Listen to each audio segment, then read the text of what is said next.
कौन है सात चिरंजीवी?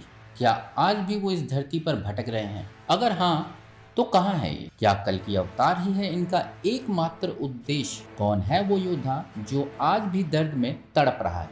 आखिर कब होगा कल की अवतार और कहाँ लेंगे भगवान कल की जन्म? कब होगी कल की अवतार और सप्त चिरंजीवियों की मुलाकात? जानने के लिए इस वीडियो के आखिर तक बने रहें। दोस्तों, चिरंजीवी शब्द का अर्थ होता है अमर या दीर्घायु, यानी कोई ऐसा व्यक्ति जिसे हमेशा जिंदा रहने का वरदान मिला हो, जो युगों युगों तक धरती पर भटकता रहे। हिंदू धर्म ग्रंथों में कुल 7 चिरंजीवियों का जिक्र किया गया है, जो सतयुग, द्वापर और त्रेता युग से लेकर आज कलयुग में भी जिंदा है। इनमें से सबसे पहले हैं हनुमान। जी हाँ, सबसे बड़े राम भक्त बजरंग बली हनुमान जी, जिन्हें सप्त चिरंजीवियों में से एक माना गया है।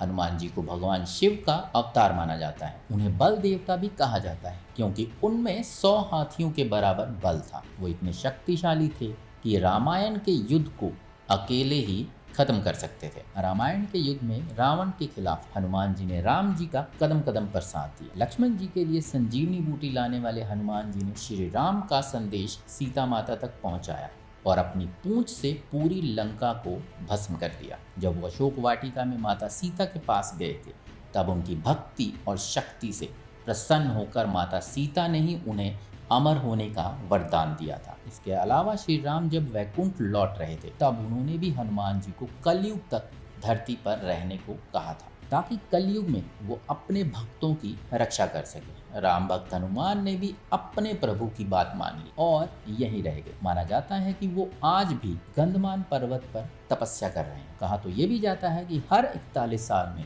वो श्रीलंका के मातंग कबीले में ब्रह्म ज्ञान देने आते हैं। दूसरे विभीषण। रावण के भाई होने के बाद भी विभीषण ने अच्छाई और सच्चाई का मार्ग अपनाकर अनेकों बार रावण को समझाया कि वो श्री राम से ना उलझे, लेकिन वो नहीं माना। तब विभीषण ने रावण का साथ छोड़ प्रभु श्री राम का हाथ थाम दिया। इसके बाद विभीषण ने रावण और लंका से जुड़ी सभी खुफिया जानकारी श्री राम को दी, जिसका फायदा उन्हें युद्ध के मैदान में मिला। अंत में जब रावण पर भगवान राम का हर प्रहार बेकार जा रहा था, तब भी विभीषण ने ही बताया था कि रावण की नाभि में अमृत है। इसके बाद श्री राम ने उसकी नाभि पर वार कर रावण का अंत कर दिया। युद्ध खत्म होने के बाद लंका का नया राजा विभीषण को बनाया गया।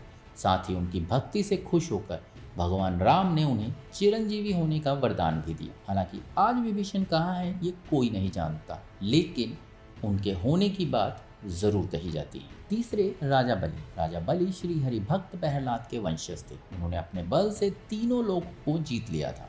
साथ ही वो सबसे बड़े दानवीर भी माने जाते थे। लेकिन तीनों लोगों को जीतने के बाद राजा बलि के घमंड को तोड़ना बहुत जरूरी था, जिसके लिए भगवान विष्णु ने एक बौने वामन का अवतार लिया और राजा बलि से 3 पग भूमि दान में मांगी। राजा बलि ने भी कह दिया कि आप जहां चाहें 3 पग भूमि ले सकते हैं। इसके बाद विष्णु जी ने विशाल रूप लिया और एक पैर में धरती जबकि दूसरे में स्वर्ग लोक को नाप लिया।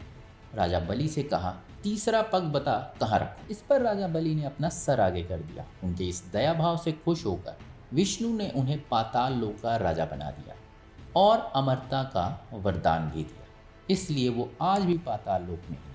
चौथे अश्वत्थामा। मध्य प्रदेश के जंगलों और पहाड़ों में अक्सर एक लंबे चौड़े विशाल आदमी को भटकते हुए देखा गया है। उसके माथे से खून टपकता है। शरीर पर कई घावों के निशान हैं, जिनमें से असहनीय दर्द होता है। कहते हैं कि ये कोई और नहीं बल्कि गुरु द्रोणाचार्य के बेटे अश्वत्थामा है, जो आज भी इसी धरती पर भटक रहे हैं और मध्य प्रदेश के असीरगढ़ किले में मौजूद प्राचीन शिव मंदिर में हर सुबह पूजा करने के लिए आते हैं। अश्वत्थामा को गुरु द्रोण ने हर अस्त्र शस्त्र का ज्ञान दिया था, जिनमें नारायण अस्त्र भी शामिल था, जिसके बारे में गुरु द्रोण ने अपने सबसे प्रिय शिष्य अर्जुन को भी कोई ज्ञान नहीं दिया था। अश्वत्थामा के माथे पर एक दिव्य मणि थी, जो उन्हें अद्वितीय शक्ति और रोगों से सुरक्षा देती थी। वो एक महायोद्धा के साथ साथ भगवान शिव के अनन्य भक्त भी हैं। शिव की कठोर तपस्या के बाद वो और भी शक्तिशाली हो गए थे। महाभारत के युद्ध में अश्वत्थामा ने कौरवों का साथ दिया था, लेकिन जब उन्हें गुरु द्रोण के धोखे से हुए वध के बारे में पता चला तो वो गुस्से से भर गए और रात के समय में पांडवों के शिविर में घुसकर उनके सभी पुत्रों को मार दिया। जब ये बात श्री कृष्ण को पता चली तो उन्होंने अश्वत्थामा के माथे की मणि निकालकर उन्हें युगों युगों तक धरती पर भटकने का श्राप दिया। इसलिए वो आज भी इसी धरती पर भटक रहे हैं और जो दर्द, जो पीड़ा उन्हें महाभारत के उस युद्ध में हुई थी वो आज भी हो रही है। पांचवें, महर्षि व्यास। महर्षि व्यास को वेद व्यास भी कहा जाता है क्योंकि उन्होंने महाभारत, 18 पुराण, भागवत गीता की रचना की थी। साथ ही उन्होंने पुराणों को अलग अलग भागों में बांटा जिससे उन्हें पढ़ना और भी आसान हो गया। वेद व्यास का जन्म द्वापर युग में हुआ था। उन्हें महान ऋषियों में से एक माना जाता है। वो महर्षि पराशर और सत्यवती के पुत्र थे। महर्षि पराशर खुद एक महान ऋषि थे, इसलिए जब उन्होंने वेद व्यास के ज्ञान और साधना को देखा तो उन्होंने वेद व्यास को चिरंजीवी होने का वरदान दिया। इसके अलावा खुद वेद व्यास जी के पास भी भूत और वर्तमान को देखने की दिव्य शक्तियां, जिनके बल पर वो आज, कल और आने वाले कल की रूपरेखा बता दिया करते थे। और आज भी वो इसी धरती पर हिमालय की गोद में कहीं तपस्या में लीन माने जाते हैं। छठे, कृपाचार्य। 7 चिरंजीवियों में कृपाचार्य का नाम भी शामिल किया जाता है। वो अश्वत्थामा के मामा और कौरवों और पांडवों के आचार्य थे। उनके पिता का नाम श्रद्धवन और माता का नाम जनपदी था। कहते हैं कि एक बार श्रद्धवन तपस्या में लीन थे, लेकिन इंद्रदेव ने उनकी तपस्या को भंग करने के लिए एक स्त्री को भेजा, जिस वजह से उनके धनुष से जो संतानें हुई, पहला बेटा कृप और दूसरी बेटी कृपी। कृपाचार्य का पालन हस्तिनापुर के राजा शांतनु ने किया। कृपाचार्य महाभारत के युद्ध में कौरवों की तरफ से शामिल हुए थे, लेकिन फिर भी उन्होंने अधर्म का मार्ग नहीं अपनाया। इसी बात से खुश होकर श्री कृष्ण ने उन्हें अमरता का वरदान दिया। 7वें, भगवान परशुराम। हिंदू धर्म के अनुसार 7वें चिरंजीवी हैं भगवान परशुराम, जो विष्णु जी के छठे अवतार थे। वो जन्म से ब्राह्मण थे, लेकिन उन्होंने क्षत्रियों के खिलाफ युद्ध किया और 21 बार इस धरती को क्षत्रिय विहीन किया था।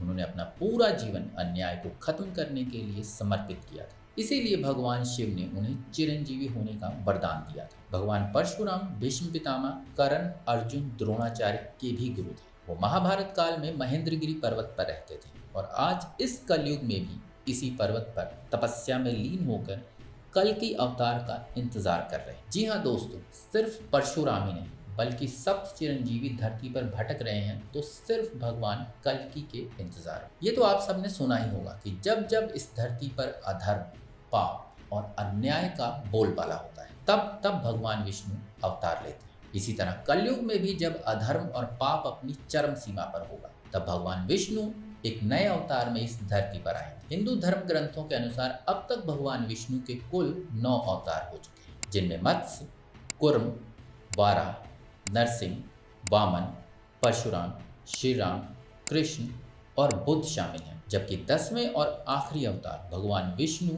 कलयुग में लेने वाले हैं। कंद पुराण के अनुसार कलयुग और सतयुग का जब संधि काल होगा तो भगवान कल्कि पृथ्वी पर मानव कल्याण के लिए जन्म लेंगे। पुराणों के अनुसार कलयुग के अंत में कल्कि भगवान आएंगे। कल्कि पूर्व में कल्कि अवतार के बारे में एक एक जानकारी दी गई है। वहीं पुराणों के अनुसार भगवान कल्कि का जन्म सावन महीने के शुक्ल पक्ष की पंचमी तिथि को संभाला नाम की जगह पर होगा। वो एक ब्राह्मण परिवार में जन्म लेंगे और उनके पिता का नाम होगा विष्णु व्यास। विष्णु व्यास स्वयं एक महान ब्राह्मण तपस्वी होंगे, जबकि उनकी माँ का नाम होगा सुमति, जो एक गृहिणी होगी लेकिन वेद पुराण विद्याओं की जानकार है। भगवान कल्कि के स्वरूप की बात करें तो वो हर बार की तरह दिव्य होगा। उनके गले में कौस्तुभमणि होगी, दिव्य तलवार। वो 64 कलाओं से लैस होंगे, जबकि विष्णु के कृष्ण अवतार भी 16 कलाओं के धनी थे। यानी कल्कि अवतार भगवान विष्णु का सबसे रुद्र अवतार माना जा सकता है।